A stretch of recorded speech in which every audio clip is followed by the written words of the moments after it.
Bonjour tout le monde, bonjour à tous, bonjour à toutes. Bienvenue à ce webinaire aujourd'hui de la Fédération canadienne de l'entreprise indépendante en collaboration avec la firme KPMG.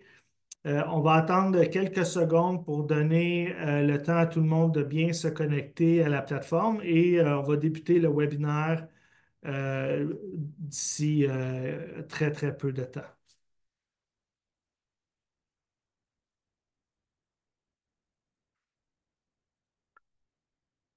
Alors, bonjour tout le monde.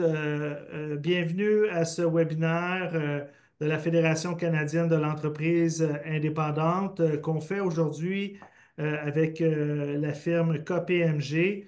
Le webinaire s'intitule Tarifs douaniers, garder une longueur d'avance sur l'évolution du commerce Canada-États-Unis.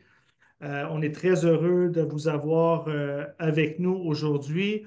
Mon nom est Jasmin Guénette. Je suis vice-président aux affaires nationales avec la Fédération canadienne de l'entreprise indépendante. Je suis accompagné de ma collègue Michel Auger, qui est analyste principal des politiques aux affaires nationales. Salut Michel. Allô?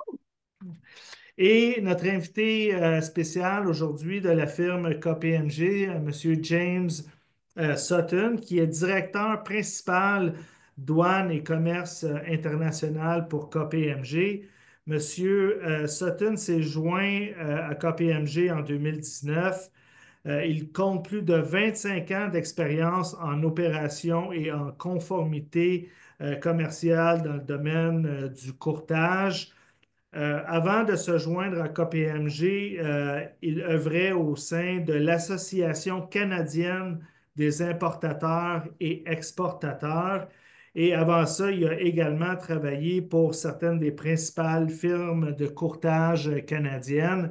Monsieur Sutton, merci d'être avec nous et bienvenue à ce webinaire. Merci, bonjour à tout le monde. Puis Et très content d'être ici. Et je vous ai appelé Monsieur Sutton. Est-ce que vous me permettez de vous tutoyer pour le reste du webinaire et de vous appeler James? Bien sûr, bien sûr. Parfait, excellent. Donc, bon webinaire à tout le monde. Si vous avez des questions, vous posez vos questions en utilisant l'onglet Q&A qui est au bas de votre écran. Donc, vous pouvez nous poser des questions et puis en cours de route ou à la fin du webinaire, on va s'assurer de répondre au plus grand nombre de questions qu'on peut.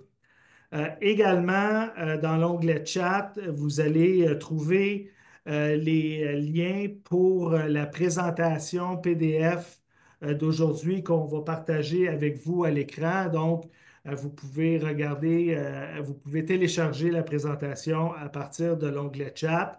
Mais pour poser vos questions, on vous demande d'utiliser l'onglet Q&A. Euh, Là, bon, je ne sais pas d'où vous venez exactement, mais je sais que moi, chez nous, il y a une très grosse tempête de neige. Et qui dit très grosse tempête de neige dit des fois problème d'Internet. Donc, si vous me voyez figé ou un de mes collègues figé, ben, soyez indulgents parce que ça se peut que ça soit des petits soucis de connexion à l'Internet en raison de la tempête de neige. Euh, L'ordre du jour aujourd'hui, c'est assez simple. Dans un premier temps, on va parler de la situation actuelle et du travail qu'on fait à la FCEI dans tout ce débat-là là, et sur les tarifs potentiels entre le Canada et les États-Unis. On va voir ensuite des données de sondage qu'on a colligées auprès de vous dans des sondages récents concernant le commerce international, concernant les tarifs. D'ailleurs, je tiens à vous remercier de répondre à nos sondages. C'est comme ça qu'on prend position sur les enjeux. C'est comme ça qu'on développe nos recommandations. Et puis, on vous remercie de prendre le temps de répondre à ces sondages-là. C'est très important. Et s'il y a quelque chose d'important présentement pour plusieurs entreprises au Québec et au Canada, ben, c'est évidemment la question des tarifs. Ensuite, ben, on va parler avec ben, M. Sutton. James va nous faire une présentation avec des conseils pratiques pour votre entreprise et on répondra à vos questions par la suite. On peut peut-être passer à la prochaine diapositive. Évidemment, je ne sais pas s'il y a quelqu'un au Canada, au Québec, qui n'est pas au courant qu'il y a présentement une tension commerciale importante entre les États-Unis et le Canada. Durant sa campagne électorale, le président Trump avait mentionné vouloir imposer des tarifs de 10%. Déjà à ce moment-là, ben, ça créait beaucoup de conversations, du stress, bon, tout ça. Et puis lors de son inauguration, ben là, les tarifs étaient rendus à 25% et devaient être imposés dès le 1er février. Donc, dans ce contexte-là, le Canada a annoncé qu'il allait imposer des tarifs de représailles dès le 1er février aussi, après l'imposition de ceux du président américain. Donc, il y a vraiment une tension là, qui a culminé à quelques jours du 1er février. Mais comme on sait, les tarifs n'ont pas été mis en vigueur le 1er février.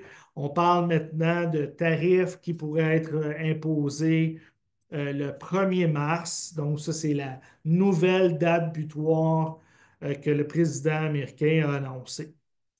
Dans la foulée de cette tension commerciale-là entre le Canada et les États-Unis, le Canada fait beaucoup de travail, notamment pour sécuriser davantage la frontière. On sait, hein, c'est une des exigences du président américain.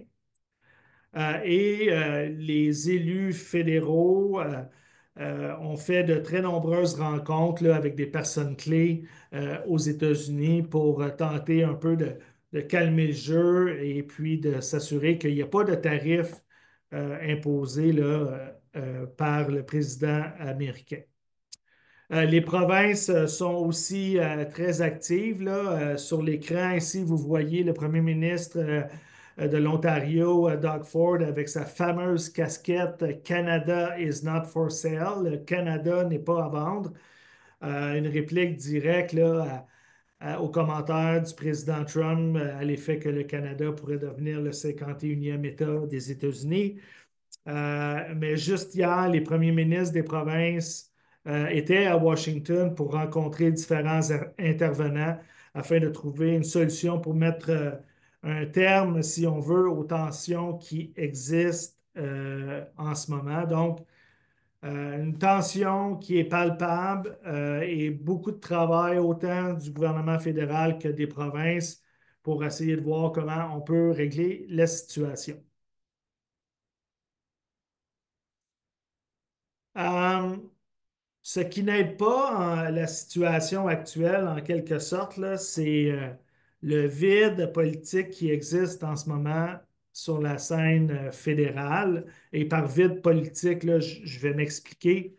Euh, bon, en premier, il y a un premier ministre fédéral canadien, le premier ministre Justin Trudeau, qui va officiellement se retirer dans moins d'un mois. Et on sait, là, quand les élus sont sur le point de partir, là, quand un premier ministre est sur le point de partir, des fois, son autorité n'est pas aussi présente que lorsqu'il n'a pas annoncé qu'il allait quitter. Donc, il y a la situation du premier ministre qui s'en va là, dans juste un peu plus que 3 semaines. Au même moment, il y a une course à la chefferie du Parti libéral pour déterminer le ou la remplaçante du premier ministre. Et cette personne-là, Mme Freeland ou M. Carney, ben, vont devenir le prochain premier ministre du Canada. Donc, le premier ministre actuel a donné sa démission. Pour le remplacer, il y a une course à la chefferie actuellement, en plein milieu des débats sur les tarifs. Aussi, il faut noter que le Parlement canadien, le Parlement à Ottawa ne siège pas puisqu'il a été prorogué jusqu'au 24 mars.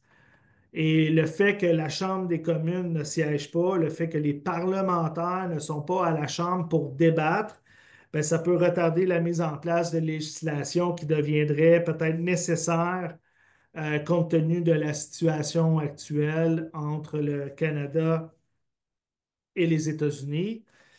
Euh, et non seulement le premier ministre va quitter, non seulement il y a la course à la chefferie, non seulement il y a la prorogation du Parlement, mais il y a aussi le fait qu'il pourrait y avoir des élections fédérales déclenchées sous peu.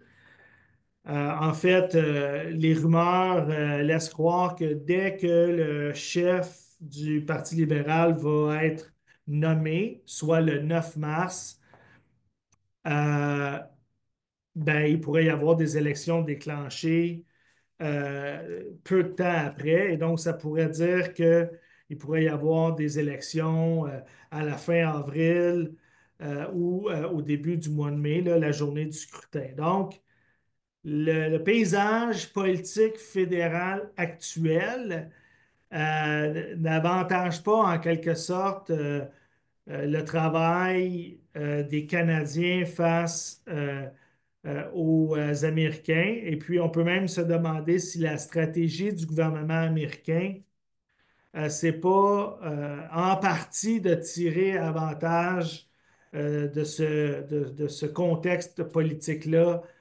propre au Canada. Donc, vraiment, c'est un, un débat sur les tarifs qui arrive au moment où il y a un grand bouleversement politique canadien, ce qui peut nuire un peu à nos efforts vis-à-vis les Américains. Avant de passer la parole à ma collègue Michel, si on peut aller à l'autre diapositive, quand l'annonce des tarifs avait été faite en prévision d'une imposition au 1er février, ben, on se rappellera, là, il y a eu une conférence de presse du premier ministre tard en soirée, autour de 21 heures, pour parler de la représailles du Canada. Et donc, le gouvernement canadien avait dit vouloir imposer des tarifs de 25 également sur un nombre de produits provenant des États-Unis. Et le coût total de la mesure annoncée, c'était 155 milliards de dollars. Il y a des tarifs qui devaient entrer en vigueur immédiatement sur un certain nombre de produits. Et 21 jours plus tard, ben, l'ensemble des mesures auraient été en vigueur. Et la raison pour laquelle les autres mesures étaient pour entrer en vigueur 21 jours plus tard, c'est que notre compréhension, c'est qu'il y a un processus de consultation qui doit être en place et donc il faut laisser le temps aux gens d'exprimer leurs idées là-dessus. Mais bref, donc, le Canada était prêt à imposer des contre-tarifs dès le 1er février aussi, en premier sur quelques produits qui proviennent des États-Unis d'une valeur de 30 milliards et après sur l'ensemble des produits pour une valeur totale de 155 milliards. Et là, si vous avez la présentation entre les mains, vous pouvez cliquer sur le lien qui est là, vous allez pouvoir voir la liste de tous les produits qui étaient visés à ce moment-là. Et j'imagine bien que ce sera la même liste s'il y a des tarifs et des contre-tarifs le 1er mars entre les États-Unis et le Canada. Je vais passer la parole à ma collègue Michel. Michel, à toi. Merci, Jasmin. Fait que les initiatives de la SCI, ça s'arrête pas juste au travail d'influence, mais ça fait une grande partie de notre travail. Puis en effet, tu sais, avec les menaces de Trump, il faut prendre cette chance pour transformer ça en opportunité. Puis c'est vraiment le message clé qu'on partage avec les gouvernements ces jours-ci, c'est que oui, ce sont des menaces, mais avec cette occasion vient des possibilités d'améliorer notre climat d'affaires pour les PME. Puis c'est vraiment la priorité présentement, c'est de se concentrer sur qu'est-ce qu'on peut contrôler au sein du Canada et de notre gouvernement parce qu'on ne sait pas de jour en jour qu'est-ce qui va se passer avec Trump. Puis ça nous donne la possibilité d'influencer sur des politiques ici au Canada qui feraient que vos entreprises deviendraient plus compétitives. Fait que, des réductions de coûts, c'est vraiment une des top priorités. La réduction de la paperasserie, puis éliminer les barrières interprovinciales sont parmi les messages clés en ce moment avec les gouvernements, les dirigeants politiques. En plus de ça, on peut s'attendre que si les menaces se concrétisent, le gouvernement va sûrement mettre des programmes d'aide en place. C'est ce qu'on entend un peu présentement, les rumeurs, c'est que des programmes vont probablement être développés. Mais nous, notre message avec eux pour l'instant, c'est vraiment de s'assurer que ces programmes-là ne ciblent pas non seulement les grosses entreprises, mais sont disponibles aussi pour aider les petites entreprises. Fait que ça fait aussi partie de nos messages. Puis aussi, j'aimerais juste souligner qu'avant Noël, on avait fait un sondage, puis on a recueilli des données sur la situation des tarifs, mais là que ça comme évolue, puis ça devient de plus en plus vrai, on a relancé un autre sondage qui est présentement disponible dans le portail des membres. Puis je vais vous partager des données préliminaires ici dans 2 secondes, mais si vous n'avez pas pris la chance de répondre au sondage, je vous encourage fortement de rentrer dans le portail des membres puis aller trouver le sondage. Ça vous donne vraiment la chance de partager vos enjeux, vos préoccupations, puis d'aider à influencer notre direction avec les gouvernements. Donc, dernièrement aussi, on a une page web dédiée sur toute la situation des tarifs.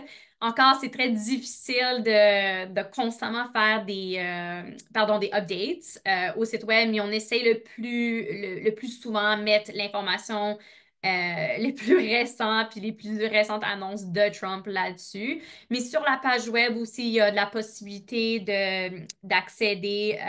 On a une boîte où est-ce que vous pouvez directement nous envoyer vos préoccupations sur les tarifs puis comment ça pourrait impacter vos entreprises. Fait que je vous encourage de visiter le site web dédié aux tarifs. Encore là-dessus, j'aimerais aussi souligner qu'on a une campagne d'achat local où est-ce que vous pouvez télécharger des affiches. On voit vraiment maintenant, il y a comme un sentiment au sein de la population canadienne où est-ce que les consommateurs veulent vraiment se dédier à acheter des produits et supporter les entreprises locales. Fait que c'est quelque chose qu'on aimerait aussi promouvoir au sein des Canadiens. Fait qu'il y a une affiche là-dedans que vous pouvez imprimer puis vous pouvez le mettre dans votre emplacement. Puis ça l'aiderait à promouvoir le mouvement achat local qui semble vraiment être au centre de toutes les conversations ces jours-ci. Puis finalement, n'oubliez pas, les conseillers aux entreprises de la FCI sont disponibles. Ils peuvent vous aider avec des informations. Ils peuvent vous mettre en contact avec des personnes clés au gouvernement si vous avez besoin de l'aide. Mais je vous encourage fortement de les rejoindre si vous avez besoin de plus d'aide ou plus d'informations sur les tarifs. Fait que vite fait, je vais juste passer au travail sur la prochaine diapo. Je vais vous passer au travail des données. Fait que ici, ce qu'on voit, c'est que au sein de nos communications du gouvernement, on partage les données que vous nous donnez. Puis, les États-Unis, c'est vraiment notre partenaire commercial le plus important. Fait que soit que vous êtes en importation ou en exportation, on voit que ça va avoir un impact significatif sur les PME ici au Canada. Fait que ça fait vraiment, ces données ici qui ont été récoltées en janvier 2024 sont quand même très à date. Ils reflètent l'entité des PME au Canada. Puis, c'est vraiment de montrer au gouvernement puis de partager avec eux que, étant donné que la moitié des PME sont impliquées dans les imports et les exportations, faut s'assurer qu'on est prêt, puis que si on met des tarifs sur les produits américains rentrant au Canada, comment est-ce qu'on va abolir, puis s'assurer que l'impact ne sera pas aussi intense pour notre économie.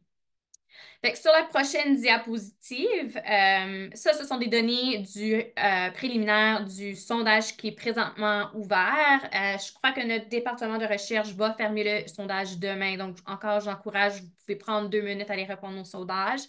Mais essentiellement, le message ici, c'est que la majorité d'entre vous nous avez dit que vous n'êtes pas prêts pour les impacts des tarifs. On a James avec nous aujourd'hui. Lui, il va nous partager un peu des stratégies, comment on peut se préparer. Fait que ça va sûrement nous aider. Mais ça aussi, ça l'aide avec le gouvernement en donnant des informations pour qu'eux, ils peuvent faire plus de, de tu sais, comme ils ont des services qui peuvent être plus connus pour les PME.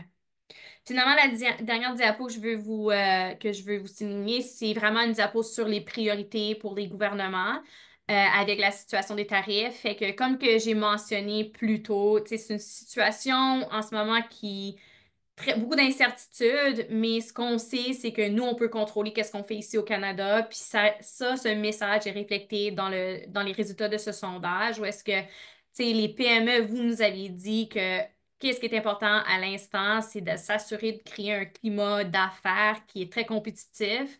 Donc, c'est la réduction des taxes, c'est encourager l'approvisionnement des entreprises au Canada, c'est vraiment chercher pour des nouveaux marchés. Fait que c'est créer, c'est de vraiment contrôler les enjeux au Canada qui peuvent aider à supporter vos entreprises durant ces prochains mois d'incertitude où est-ce qu'on ne sait vraiment juste pas qu'est-ce qui pourrait arriver du jour au lendemain. Fait que sur cette note, je passe la parole à James, puis lui, il va nous répondre, puis il va nous donner des stratégies proactives aux tarifs. Merci, Michel.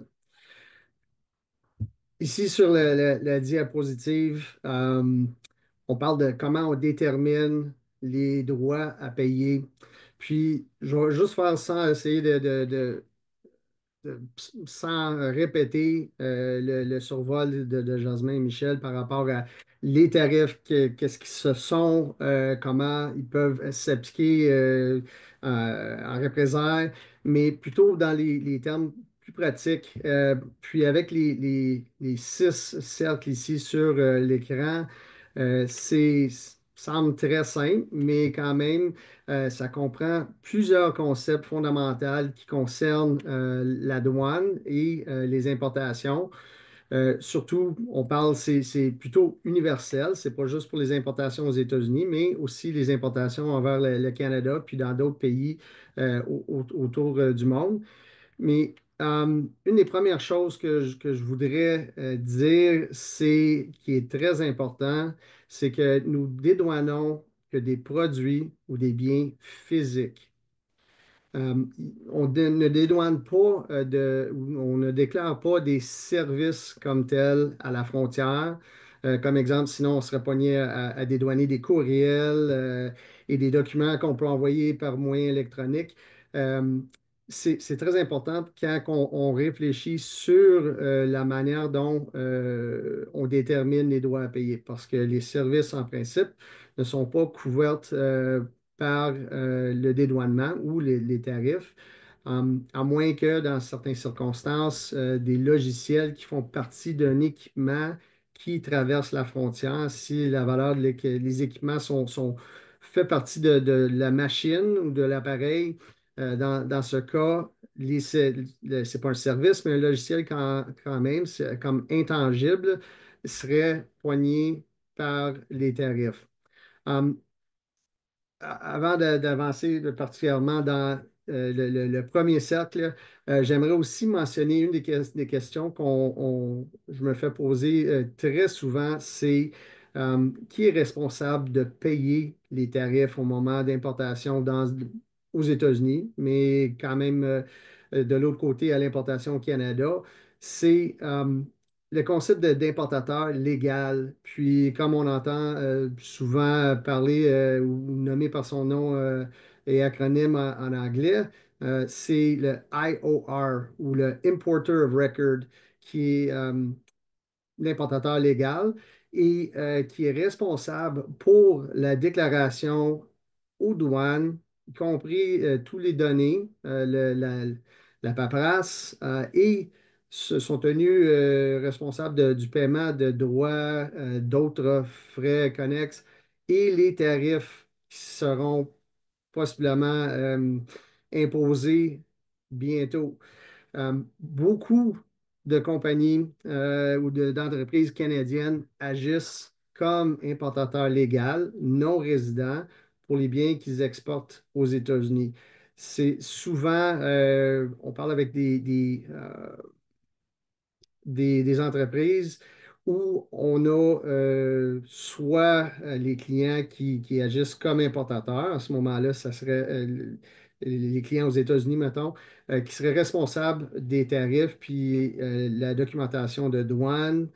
Mais quand on est importateur légal non résident à partir du Canada, c'est nous qui est responsable. C'est un point très, très important de garder en tête parce qu'on peut avoir de différents scénarios d'exportation où on voit avec, dépendamment de l'ensemble de produits qu'on exporte, on peut exporter ou vendre dépendamment des contrats. Ça se peut que c'est notre client qui décide d'être l'importateur aux États-Unis ou avec d'autres clients, ils nous exigent que si on vend les produits, qu'on le vend sur une base livrée et qu'on assume d'être l'importateur ici au Canada. Fait que ça, c'est quelque chose à considérer dans le sens de quand on regarde qui est responsable pour les tarifs qui seraient possiblement appliqués, puis il y en a plusieurs présentement, on en rajoute quotidiennement, à la suite des annonces de M. Trump.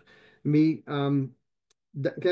pour les six, certes, ici, c'est à la base le numéro de classement tarifaire où on entend souvent appeler code SH ou en anglais un HS code.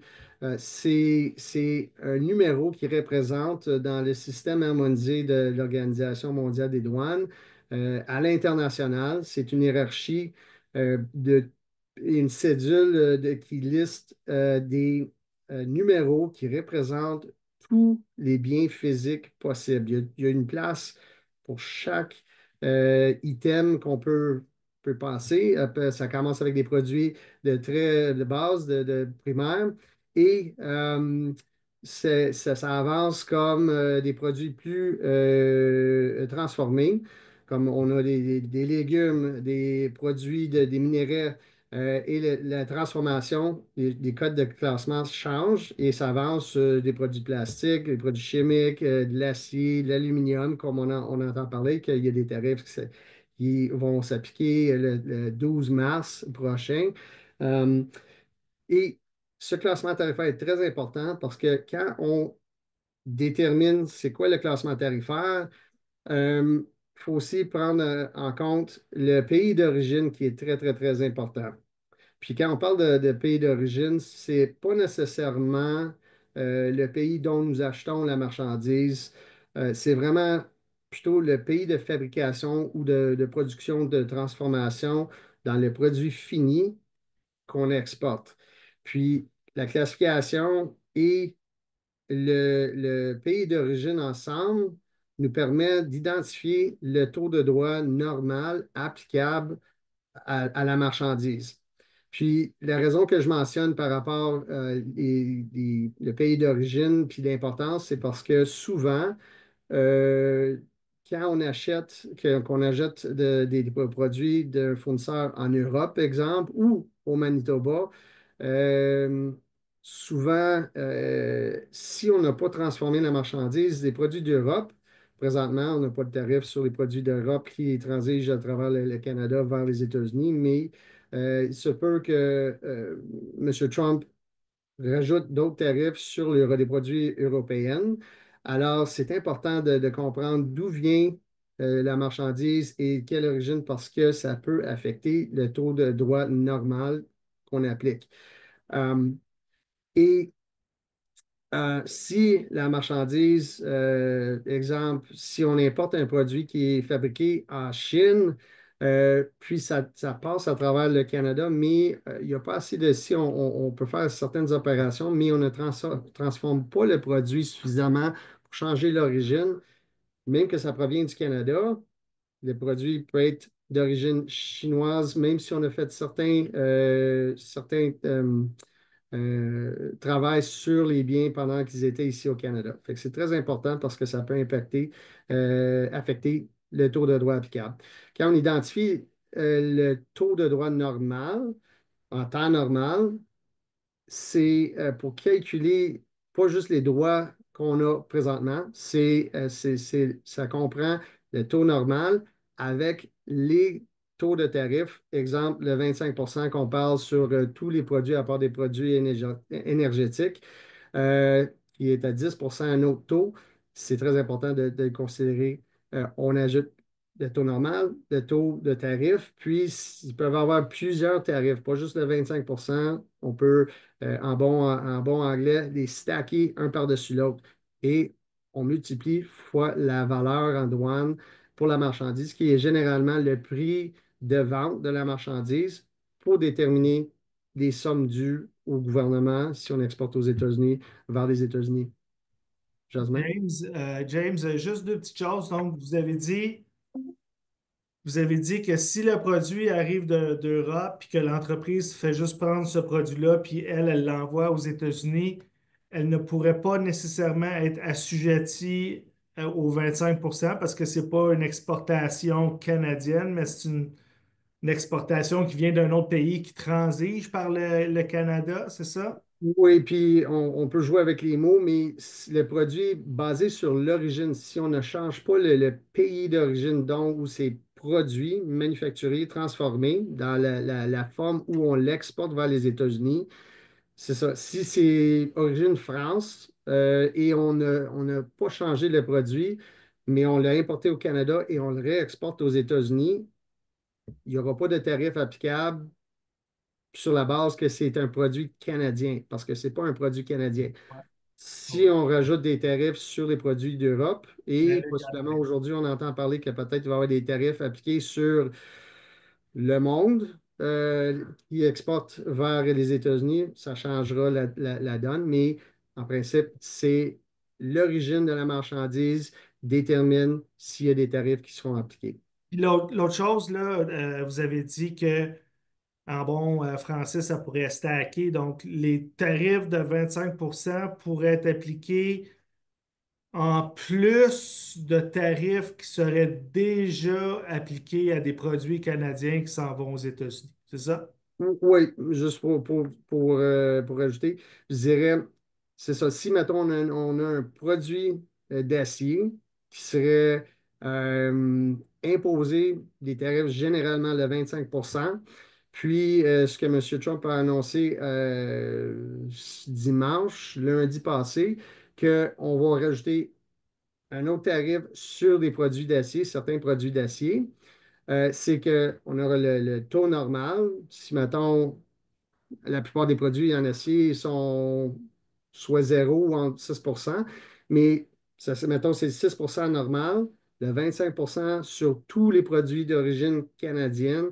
qui sont exportés aux États-Unis et un autre 25 sur des produits d'acier qui sont couverts dans l'autre ordre que M. Trump a imposé en fin de semaine, parce que c'est de différentes législations qui lui permettent d'appliquer des tarifs. Et Fait que ce dans ce que cas-là, ça serait 56 c'est ça?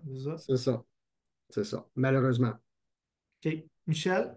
Oui, puis James, tu as parlé un peu des transformations, puis comment calculer ça, puis on a reçu une question, fait que je vais te la lire, puis peut-être tu peux faire un petit commentaire, comme Oui. que ça fait rapport à ce que tu parles, là, mais est-ce que l'exportation de pièces corps pour la reconstruction qui sont fabriquées aux États-Unis sera assujettie au nouveau tarif de 25?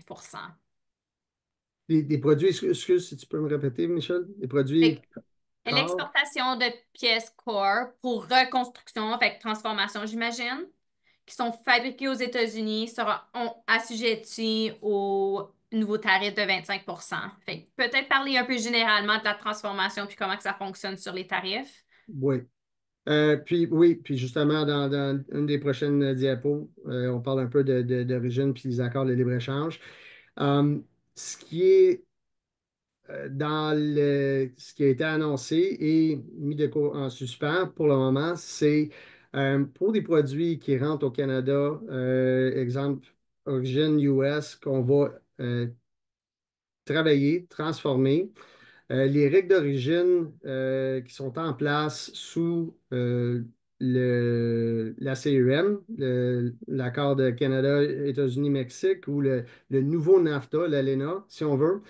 Il y a des règles d'origine qui permettent de déterminer si la marchandise et la transformation, basée sur de différents critères, mais généralement basées sur un changement de produit de matière puis les composantes d'une certaine classification vers la classification tarifaire du produit fini et où une valeur rajoutée ici au Canada peuvent transformer le pays d'origine des États-Unis pour le Canada, peut être problématique parce que quand on réexporte, s'il devient un produit canadien et non plus un produit des États-Unis, on va attirer les tarifs. Si par exemple, on importe un produit, puis on va le traiter ici au Canada.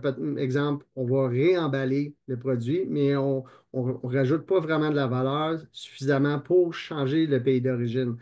Ça demeure les États-Unis. Il y a un service qui a été rendu sur le produit ici au Canada dans ce qui est annoncé initialement par M. Trump, puis à partir des procédures de la douane américaine, c'est qu'il y a des programmes aux États-Unis, des classements tarifaires, des programmes spéciaux pour de la marchandise US qui retourne aux États-Unis après avoir subi certains traitements au Canada qui ne changent pas le pays d'origine. Alors, c'est un aspect avec des conditions assez importantes. Euh, on peut seulement payer si on retourne la marchandise aux États-Unis, puis c'est considéré US, mais avec une petite transformation ou un rajout, mais ça ne change pas qu'est-ce que c'est, ça ne change pas l'origine. C'est qu'on ne paye pas sur la pleine valeur quand la marchandise retourne aux États-Unis, sur la pleine valeur de ce qu'on a importé des États-Unis. On va payer sur la balance la valeur des services rajoutés ou la valeur rajoutée sur la marchandise. En voulant dire, dans l'ensemble du prix, on va déduire la valeur US, puis on paye juste sur ce on a rajouté. Puis j'arrêterai peut-être sur ce point Ouais, on peut, si vous de avez tomber dans un trou. terminé la diapositive, on peut passer à l'autre, mais je fais juste, en vous écoutant parler, là, ça risque d'être complexe pour pas mal d'entrepreneurs là, qui vont essayer de Oui. comprendre comment ça se passe, tout ça, là. Oui, j'essaie d'aller pas trop dans les complexités, mais oui, il y a des différentes avenues puis des aspects à considérer dépendamment de notre circonstance d'exportation. Alors peut-être on peut passer à la prochaine diapo. Ici, je vais parler un petit peu parce que j'ai déjà, ça va rajouter à ce que je viens d'expliquer. Les actions possibles à considérer. Euh, à part de ne pas exporter vers les États-Unis, que si si on peut trouver d'autres marchés, c'est bien. Mais pour le moment, le seul moyen d'éviter les tarifs complètement, c'est de ne pas exporter aux États-Unis. À moins qu'on peut regarder nos contrats et voir si par hasard on peut euh, éliminer le tarif dans le sens qu'on peut refiler ou passer le tarif à nos clients à travers une clause contractuelle. Euh, on regarde aussi si, euh, si on peut acheter des produits qui vont pas attirer le tarif, exemple, des produits d'Europe ou de l'Amérique du Sud présentement, ou d'autres pays. C'est une option présentement, mais en vertu du fait qu'on sait que M. Trump a annoncé qu'il va appliquer des tarifs sur d'autres pays, de changer de pays d'approvisionnement ne va pas nécessairement nous sauver, à moins que le tarif qu'ils appliquent, qu'ils vont possiblement appliquer, est plus bas. Fait qu'il y a quand même une différence entre les les taux imposables sur le produit. Fait que ça, c'est quelque chose pour les idées principales à regarder pour éliminer le tarif. Sinon, c'est plutôt un exercice d'atténuation des tarifs, de les réduire. Puis, si on ne peut pas vraiment les éliminer, il y a de différentes méthodes, des idées et des concepts à considérer pour les réduire.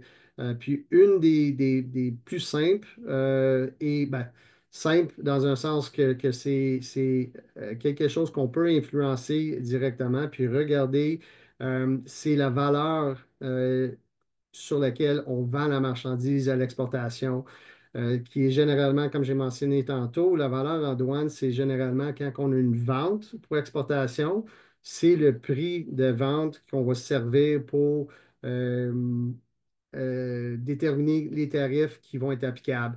Alors, si on a des éléments dans la valeur de la marchandise qui ne sont pas imposables, dans le sens pour fin de douane.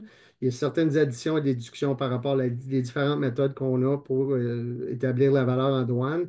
Exemple, le transport international, si ça fait partie de notre valeur quand on vend la marchandise, on peut, euh, en rencontrant certaines conditions, le déduire de notre valeur. Alors, on baisse la base sur laquelle les tarifs peuvent s'appliquer.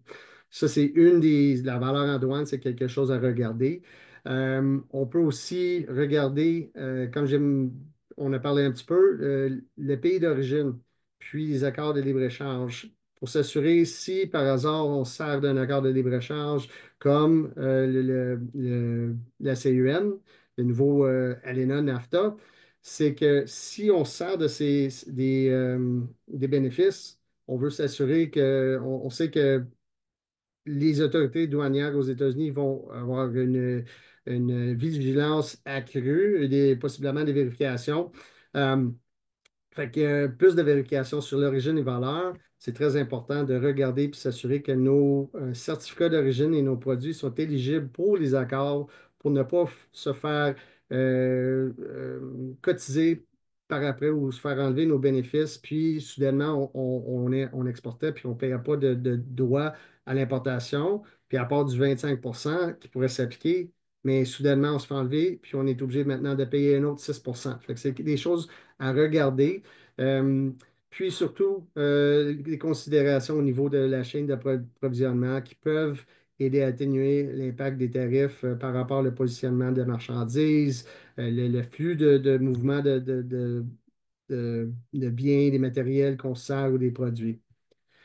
Est-ce qu'on peut passer à la prochaine diapo, s'il vous plaît? Peut-être J'essaie de juste rattraper avant, un là, peu. peut-être Ah, juste avant, oui, James, vous avez mentionné un peu plus tôt là, sur l'autre diapositive que c'était les biens qui étaient assujettis aux tarifs, pas les c'est ça. services, c'est ça? Oui. Bon, donc là, dans le Q&A, il y a Mario qui dit, j'ai un projet aux États-Unis d'une valeur de 800 000, mais 200 000 est de l'ingénierie. Est-ce que je peux indiquer la valeur du transport à 600 000 ou je dois indiquer le prix vendu? C'est une bonne question. Dans un contrat où on a de l'ingénierie, dépendamment si l'ingénierie se fait au Canada ou avant, possiblement c'est une considération par rapport à la valeur en douane que dans le contrat, et dépendamment de comment on fait nos factures pour la douane, c'est dans la valeur, il y a possiblement des choses à regarder pour être en mesure de possiblement baisser la valeur pour des éléments qui font partie du contrat, comme de l'ingénierie, d'autres éléments de l'installation euh, aux États-Unis. Ça fait partie du contrat qui pourrait être possiblement non imposable. Moi, je te Puis, dirais, James, oh, non, pardon. vas-y. Je te dirais, James, la question du transport revient à plusieurs reprises dans le Oui, Q&A. Fait que est-ce que les frais de transport, c'est inclus dans la valeur des douanes ou y a-t-il manière de séparer ça? oui. Puis, dans les méthodes d'établissement de valeur en douane, les frais de transport au point d'expédition direct vers les États-Unis, habituellement, ça fait partie de la valeur en douane. puis le transport après le point d'expédition direct vers les États-Unis, si c'est inclus dans notre prix, on peut le déduire. Si ça ne fait pas partie de notre prix, on n'est pas obligé de le rajouter. Fait que ça, c'est à la base, puis ça comprend aussi des considérations par rapport aux incoterms. Exemple, si on vend sur un incoterm Xworks, euh, le transport, c'est la responsabilité de l'acheteur à partir de notre quai, notre usine. Et contrairement, si on vend sur une base livrée, souvent on entend le DDP, livré droit acquitté ou Delivered Duty Paid, ça veut dire que le transport, le courtage, les droits, les taxes sont compris dans la valeur, c'est ce que ça indique. Est-ce qu'ils sont vraiment incorporés? Mais si c'est le cas, on peut déduire les montants qui font partie dans cette valeur. Il y a des éléments de transport, dépendamment de quel Incoterm on sert. Et si les frais de transport, puis il faut que ce soit les vrais frais de transport et non pas des montants estimés ou comme un facteur, exemple, c'est 3% de la valeur du prix de marchandise qu'on peut mettre. Il faut que ce soit pour les déduire, il faut que ce soit vraiment les montants de transport.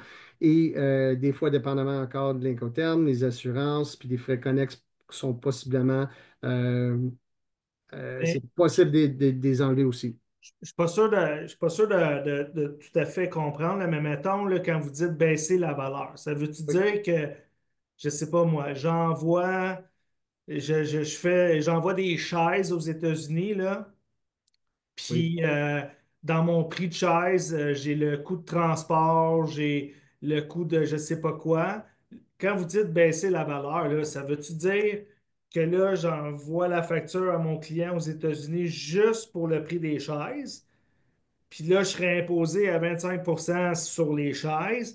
Puis tout le côté plus admin ou transport ou je sais pas quoi que je chargerais en plus normalement, j'y fais une deuxième facture puis j'envoie ça par email. Je veux dire, comment qu'on baisse la valeur?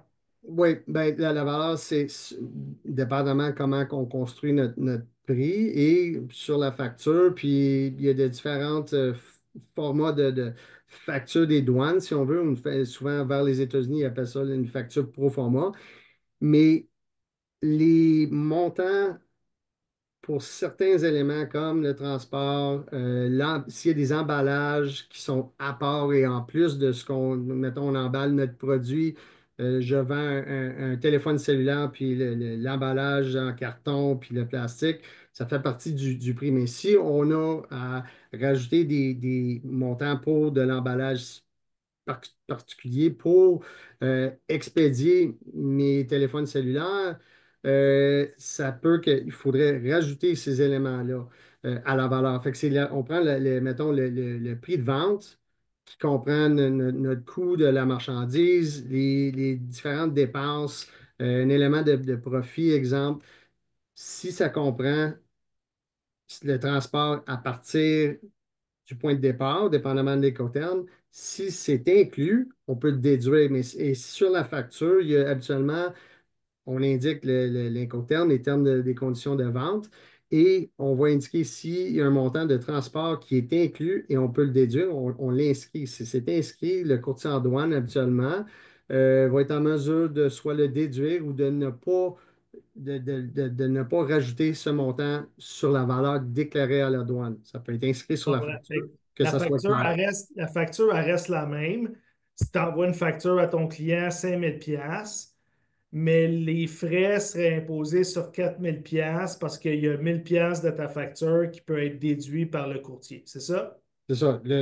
C'est ça. Il faut que ça rencontre les conditions, Non, non, puis je les comprends, mais on exigences. fait Mais juste oui, parler en théorie. Donc, oui, la déduction que vous parlez, c'est pas que le commerçant qui envoie son produit aux États-Unis fait une plus petite facture puis qui s'arrange après avec son client. Il envoie la même facture, mais c'est aux douanes que là, il y a des éléments de la facture qui peuvent être déduits. Et donc, si on a une facture de 5 000 puis il y a 1 000 piastres qui peut être déduit, ben là, on paye les tarifs sur 4 000 au lieu de 5 000. C'est ça? en principe, oui. Oui.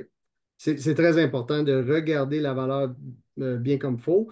Parce que si, même si c'est non revenu, puis il y a une erreur aux États-Unis, il y a quand même des pénalités assez pesantes qui pourraient s'appliquer, même si c'était une erreur non revenue. Fait que c'est important de bien regarder la valeur comme il faut, voir dans les méthodes d'établir la valeur, c'est quoi les additions, déductions statutaires qu'on peut faire pour s'assurer on déclare bien la valeur légale le plus bas possible sans se poser des risques Puis inattendu. là, Euh, il y a une question encore là, dans le Q&A, là, et ça me fait penser que ça, c'est une question qui est revenue très souvent, même dans les médias puis les discussions là-dessus, là. Qu'est-ce qui se passe quand on vend aux États-Unis ou ailleurs dans le monde, mais qu'est-ce qui se passe quand on vend aux États-Unis des produits qui proviennent des États-Unis, qui peuvent être transformés un peu ici au Canada, puis qui retournent aux États-Unis? Oui. Comme j'ai mentionné un petit peu tantôt, il y a des programmes puis des provisions dans le tarif américain pour ce qu'ils appellent du US Goods Returned ou Returning, des produits originaires des États-Unis qui ont été peut-être légèrement travaillés ici au Canada où il y a une réparation qui se fait au Canada, un service rajouté, et quand on réexporte la marchandise aux États-Unis, en principe, si on rencontre les conditions, puis il y a des conditions assez, encore les exigences, faut s'assurer qu'on les rencontre. C'est, on paierait sur la valeur rajoutée, mettons le plein prix du bien avec la valeur ajoutée, mais on déduit la valeur originale de la marchandise US qui est rentrée au Canada. Fait que si on a exporté une machine au Canada pour la faire nettoyer, exemple, on l'envoie au Canada, puis c'est origine US, on l'importe, puis ça coûte 1000 $. Puis on fait le nettoyage, puis on le retourne aux États-Unis, puis mettons la valeur du nettoyage coûte 50 $. Fait qu'en principe, c'est 1000 $ qui est rentré. On rajoute le 50 $, puis je fais des choses très, très simples. C'est plus complexe que ça. Mais quand on retourne la marchandise aux États-Unis, comme marchandise US qui retourne après avoir été traitée, on va prendre le 1050 puis on va déduire le 1000 $, puis on paierait le tarif sur la différence de 50 $. Les 50 Ça, piastres. c'est vraiment un scénario très simple. Puis c'est pas tous les produits qui vont qualifier, mais oui, c'est une des choses qu'on peut considérer. Michel, est-ce que tu as une question? Ben moi, je dirais qu'on probablement il nous reste juste quelques minutes, mais si on passe au travers des deux dernières diapos vite, vite, vite, puis on Vite, se vite, lance vite. direct dans toutes les questions. On a vraiment reçu plusieurs questions. Je ne sais pas si ça vous fait l'affaire. Oui. Alors ici, à l'écran, on parle des accords de libre-échange du Canada. On a quand même 15 différents accords. Il y en a un nouveau qui n'est pas en vigueur présentement, qu'on voit avec le Canada puis l'Équateur. L'accord qu'on sert très, très, très souvent avec les États-Unis, c'est la CUM. Euh, et ça nous donne des opportunités de réduire le taux de droit à l'exportation, à l'importation aux États-Unis, au Canada, au Mexique. Et c'est pas juste à l'importation, mais aussi à l'exportation. Ça ouvre des portes, comme les autres accords de libre-échange qu'on sert. Ces accords de libre-échange avec les autres pays, c'est à l'importation et à l'exportation. Puis, le gouvernement les ont négociés pour surtout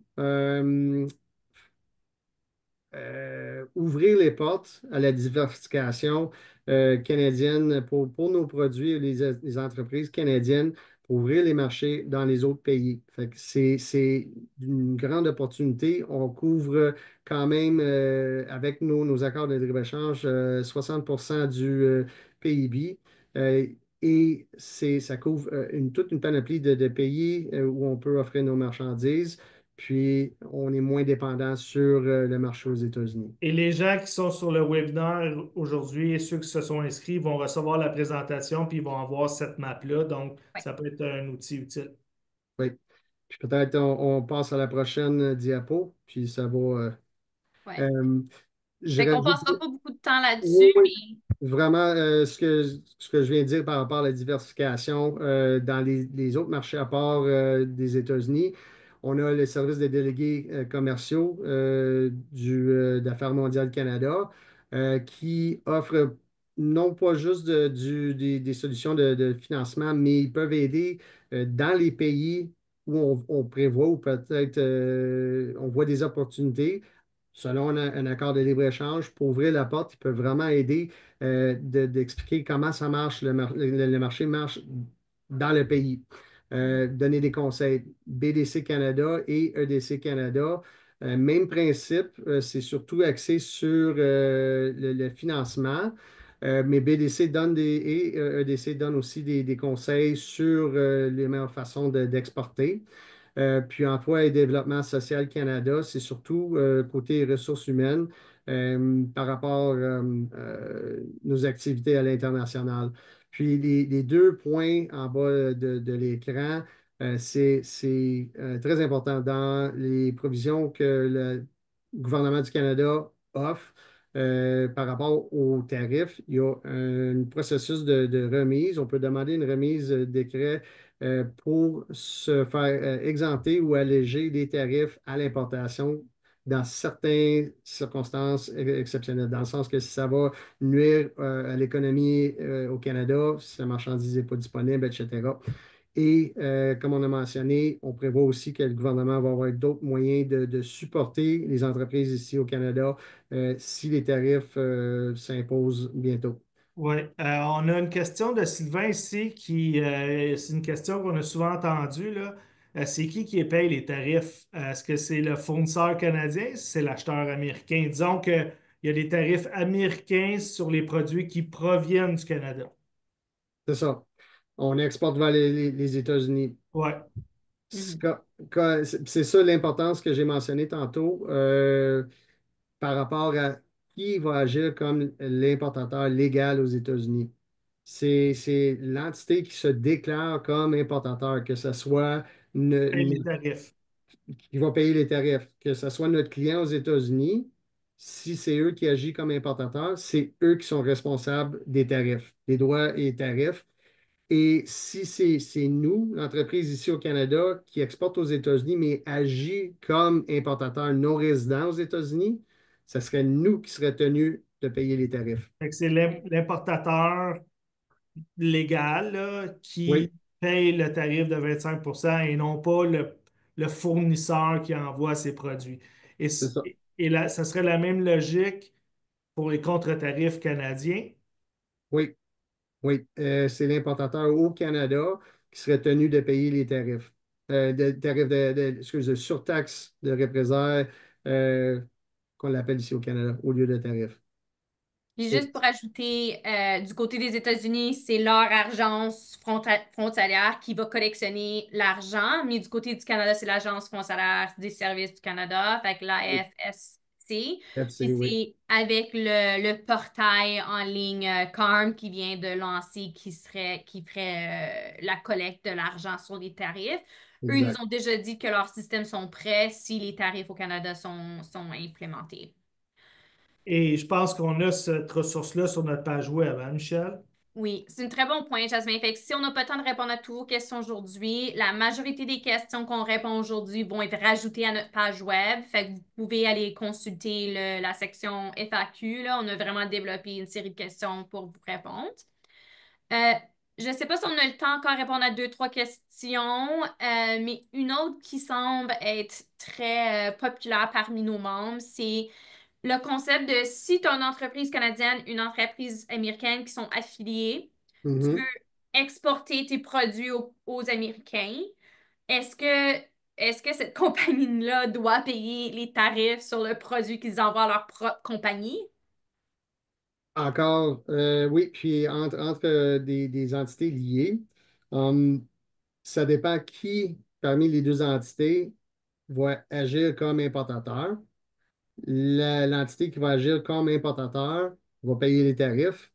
Puis, ce qui est important à considérer par rapport les ventes entre des entités liées, c'est que la valeur en douane, en temps normal, le prix de vente, c'est, la douane s'attend que c'était un prix de pleine concurrence. En anglais, on dit arm's length. Alors, avec le prix de transfert qui peuvent être établis entre l'entité canadienne puis leur entité liée aux États-Unis, il y a moyen de jouer peut-être avec le prix de transfert, considérant les éléments qu'on a besoin pour la douane, à travers les méthodes d'établir la valeur en douane, mais euh, il y a la possibilité de réduire peut-être la valeur qu'on vend la marchandise. Il faut regarder, parce que souvent, on entend parler, des gens vont dire, mais on vend Interco et on va faire ça à les coûts, cost. Puis la douane n'accepterait pas juste le coût de la marchandise sans avoir un élément de profit et les autres éléments de notre prix, comme si on vendait à un tiers. Je ne peux Fait que, pas te faire un prix d'amis. on ne peut pas faire de prix d'amis.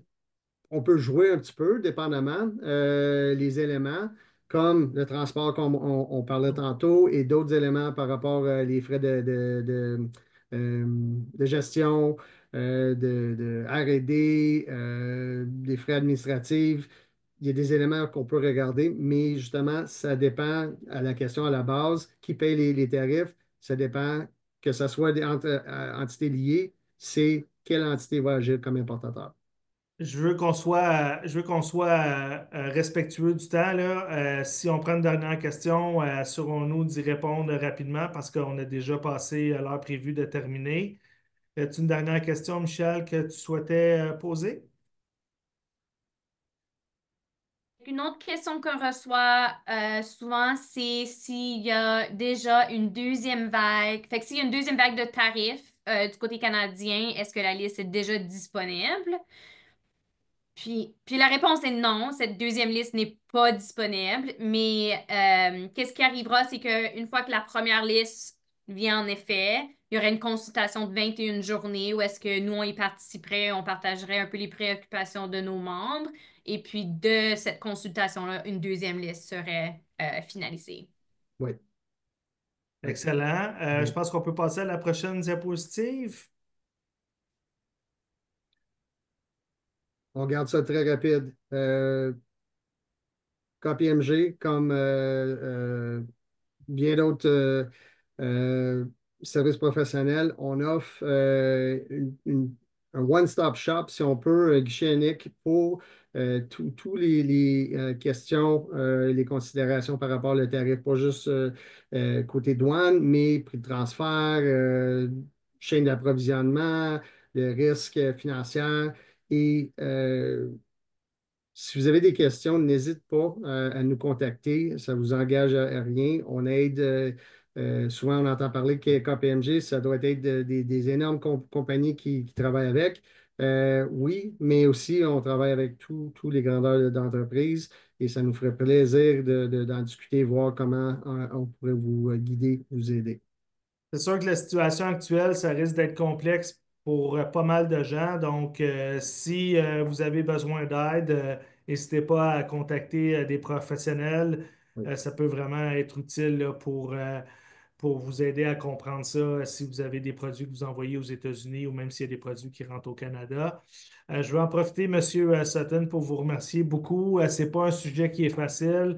Il y a beaucoup de nuances, il y a beaucoup de complexité, il y a beaucoup de petits détails qu'on n'a pas le temps de discuter dans un webinaire qui dure 1 heure seulement. Mais merci d'avoir pris le temps d'être avec nous aujourd'hui. Et puis, j'invite tous ceux qui assistent au webinaire aujourd'hui, là, vraiment d'aller visiter notre page web puis de consulter des professionnels là, pour vous aider à naviguer la situation parce que, comme on dit des fois, une chatte ne retrouverait pas ses chatons, là, fait que c'est pas toujours évident de se retrouver là-dedans.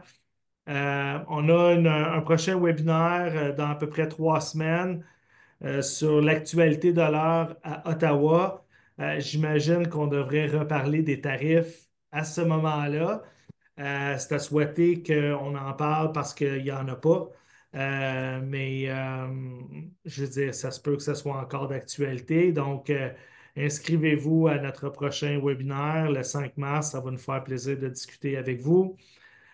Puis si vous avez aimé ça aujourd'hui, puis que vous trouvez que votre membership avec la FCI vous apporte beaucoup de bénéfices, des webinaires comme aujourd'hui, des avantages sur des produits, des services, un système de ressources un service de ressources aux entreprises qui vous donne des bons conseils, ben, référez à un ami, référez à un membre. Et puis, on a atteint le 100 000 membres cette année au sein de notre organisation. Donc, on est très fiers de représenter les PME euh, à l'échelle du pays, là, d'un bout à l'autre, d'un océan à l'autre, parce que on est présent dans toutes les provinces et les territoires. Michel, je ne sais pas s'il y a quelque chose que tu voulais rajouter. Ouais, merci beaucoup. Puis, tu sais, n'oubliez pas de nous contacter aux ressources aux entreprises si vous avez des commentaires, vous voulez partager vos préoccupations, vous cherchez plus d'informations spécifiques sur votre situation. Le numéro de la SCI est juste là, mais par courriel, ça fonctionne aussi. Fait que bonne fin de journée tout le monde. Merci encore.